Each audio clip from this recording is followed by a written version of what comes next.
J'ai rencontré hier un mec à l'aéroport qui s'est expatrié et qui regrettait, qui est retourné en France. Il était assez grand, un peu plus grand que moi, je dirais 1m85, 1m87, quelque chose comme ça, bien habillé, grand, blond, et on voyait qu'il était malheureux avec son gros sac comme ça qu'il portait. Et quand j'ai été vers lui et qu'on a discuté, je lui ai demandé, mais alors, si tu regrettes, si t'es malheureux comme ça, enfin t'es malheureux de quoi? Si tu regrettes, normalement tu dois être content de repartir en France. Et en fait, il n'était pas content de repartir en France. Et ce qu'il regrettait, dans la discussion qu'on a eue, et je vais vous raconter, c'était de mal s'être préparé au départ, ce qui fait qu'aujourd'hui, il doit rentrer. Et il avait le seum de rentrer. Il n'avait pas envie. Il aurait voulu rester. Et je lui ai dit alors, mais qu'est-ce qui a fait que tu t'es mal préparé? Enfin, c'est-à-dire, parce qu'il est resté quand même 3 ans, je crois qu'il me disait 3-4 ans, comme ça, en Asie.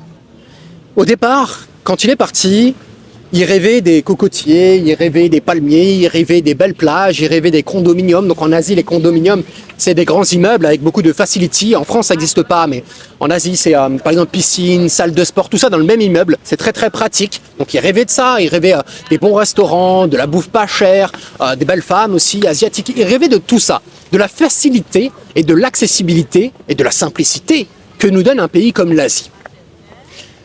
Sauf que, quand tu choisis ton pays d'expatriation, tu choisis aussi ton enfer. Ton paradis est ton enfer. Chaque pays est un compromis. Par exemple, la France, la nourriture est excellente. La qualité de vie, alors sur certains points, elle est agréable, sur d'autres, elle n'en l'est pas. Les paysages sont remarquables, et puis c'est très diversifié. La météo est intéressante. Je veux dire, tu as vraiment 4 saisons distinctes les unes des autres. Contrairement à ici, l'Asie, où c'est vraiment tout le temps pareil, globalement. Ou encore Dubaï, où c'est vrai que ça va être très très chaud. Donc, tu as des avantages. Mais les inconvénients en France, ça va être le climat politique, ça va être le manque de sécurité, ça va être la fiscalité, ça va être le manque de... Comment on va dire ça? Le fait d'avoir une difficulté à réussir à se projeter sur le long terme en France. L'éducation aussi, où c'est de moins en moins ça. Donc toujours point positif, point négatif. L'Asie, et ça, il n'y avait pas pensé, bah déjà, c'est le choc culturel. C'est la barrière de la langue. Surtout que lui, quand il est arrivé, il ne parlait pas du tout un seul mot d'anglais. L'Asie aussi, la problématique, ça va être d'être tout le temps considéré comme un étranger. Tu vois, il y a toujours des points positifs, des points négatifs. Et si, comme lui, tu te concentres seulement sur les points positifs, eh ben c'est là où tu merdes, en fait.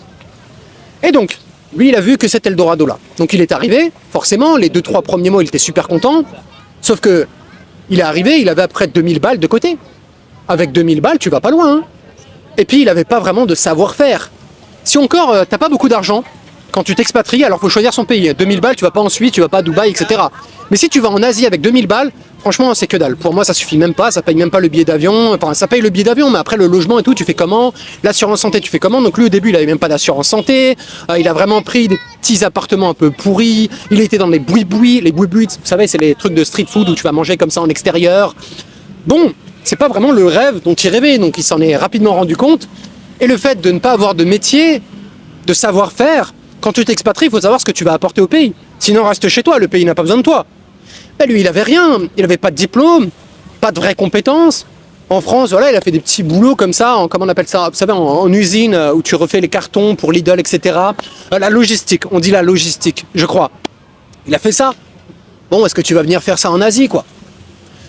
Et au fil du temps, bah, il voyait bien que, ce qu'il me disait, hein, ses économies diminuaient, ça lui faisait peur, il n'avait pas envie de retourner en France, donc il y a 3-4 ans. Et puis il a réussi quand même, malgré le manque de compétences, à trouver un petit boulot.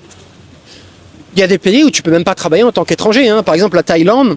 Je crois qu'en Thaïlande, tu ne peux pas travailler si tu es salarié pur, en tant qu'étranger. Ou alors c'est assez compliqué, puis tu n'as que 12 jours de vacances, tu gagnes vraiment pas grand-chose. Et ils doivent justifier de pourquoi ils ont pris un étranger au lieu d'un Thaï. Quelque chose comme ça. Ou alors, tu dois prendre 4 Thaïs quand tu crées une entreprise pour un seul salarié étranger. Donc vraiment, il y a une vraie difficulté, il y a une vraie barrière à l'entrée. Alors il y a d'autres pays d'Asie où bien évidemment, là c'est beaucoup plus simple. Lui pour le coup, il était dans un pays où il a pu trouver, quand même, il était serveur. Et ça lui a permis de vivre. Voilà, il a fait ses 3-4 ans avec ce métier-là. Il a changé 2-3 fois de restaurant, mais c'était pas la grande vie en fait. Il me disait qu'il gagnait que dalle. Que ouais, les plages, les beaux apparts, lui, il y avait accès de temps en temps, mais pas tout le temps, forcément, quand tu gagnes pas grand-chose. Il payait même pas d'assurance pendant 3-4 ans. Et l'assurance, quand tu t'expatries à l'étranger, c'est super important. En France, je sais que vous êtes habitué au fait que ce soit le patron qui paye votre mutuelle santé. Ouais, mais vous allez à l'étranger, c'est terminé ça. Hein. Et il y a des pays où vous êtes obligé, je sais même pas si c'est pas la totalité des pays, d'avoir une assurance. Mais je sais qu'en Asie, je rencontre beaucoup de gens qui ont peu de moyens et qui en ont pas. Moi, je trouve ça grave. Il faut avoir les moyens d'avoir une assurance. Et une assurance, c'est vrai que c'est pas donné. Moi, j'ai une bonne assurance, elle me coûte 220 € par mois et je suis jeune, j'ai 27 ans. Si tu en as 40, 50, 60, les prix sont beaucoup plus élevés. Donc forcément, c'est un budget. S'expatrier, c'est un budget, dans tous les cas. Et voilà, résultat, 3-4 ans après, il fait demi-tour. Toujours pas d'argent en poche. Alors oui, il a vécu une belle aventure et c'est sympa. Et surtout que là, il est jeune, c'est pas grave, il va se refaire. Et puis, je pense qu'il reviendra. Tu sais, quand t'es parti de France, quand tu t'es expatrié dans un endroit où quand même t'as bien vécu et t'as vécu des belles aventures, où c'était intense, t'as du mal à revenir et à rester en France. Tu sais, tu fais un petit projet. Lui, c'est ce qu'il me disait. Il me dit, voilà, il revient un an en France, il remet de l'argent de côté et il repart. Et parti comme ça, il va faire la même erreur. Bah, il n'aura pas appris de compétences, il aura toujours pas d'argent, il va repartir, il va refaire 3-4 ans. Et puis voilà, après dans 3-4 ans encore, il reviendra. C'est un peu le cercle du mec qui ne se prépare jamais. Et ce qu'il aurait dû faire, selon moi, je peux me tromper, mais dites-moi en commentaire vous ce que vous en pensez, c'est se préparer. Se préparer, c'est quoi? C'est déjà avoir plus que 1500 balles de côté. Je veux dire, selon les pays, vous allez en Suisse, 10 000 balles pour vous expatrier, c'est bien. Dubaï, plus, parce que les loyers sont à l'année à Dubaï, globalement, ou alors tu payes en 4 chèques. C'est un budget. Donc ayez un vrai budget, et surtout, ayez un savoir-faire. Ne vous expatriez pas en vous disant, je n'ai rien à apporter au pays. Ça peut être un, je sais pas moi, un très bon maçon. Si vous faites la Suisse par exemple, être un très bon maçon, vous allez bien gagner. Et il y a des pays pour les salariés, il y a des pays pour les entrepreneurs. Si vous êtes entrepreneur en ligne dans le digital comme moi, là pour le coup l'Asie c'est le top. Dubaï c'est le top. Super intéressant, Panama super intéressant.